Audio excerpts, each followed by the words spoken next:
నల్గొండ పట్టణ ఎగుమతి దిగుమతి హమాలీ వర్కర్స్ యూనియన్ ఆధ్వర్యంలో శుక్రవారం నల్గొండ పట్టణ cement and steel dealers association అధ్యక్షులు వనమా దామోదర్, ప్రధాన కార్యదర్శి నర్సింగ్ శ్రీనివాస్ గౌడ్, కోశాధికారి కస్పరాజు కృష్ణలకు సమ్మె నోటీస్ అందజేశారు.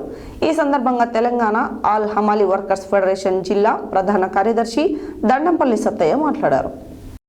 నల్గొండ పట్టణ ఎగుమతి దిగుమతి హమాలీ వర్కర్స్ యూనియన్ ఆధ్వర్యంలో శుక్రవారం నల్గొండ పట్టణ cement and steel dealers association అధ్యక్షులు వనమా దామోదర్, ప్రధాన కార్యదర్శి నర్సింగ్ శ్రీనివాస్ గౌడ్, కోశాధికారి కస్పరాజు కృష్ణలకు సమ్మె నోటీసులు అందజేశారు.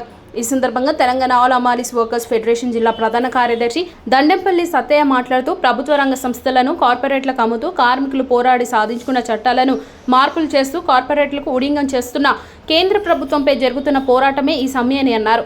అసంఘటిత రంగంలో పనిచేస్తున్న హమాలీలకు హమాలీ సంక్షేమ బోర్డు ఏర్పాటు చేయాలని ప్రభుత్వాన్ని డిమాండ్ చేశారు. కార్మిక హక్కుల రక్షణ కోసం జరుగుతున్న ఈ సమ్మెకు యాజమాన్యాలు సహకరించాలని విజ్ఞప్తి చేశారు.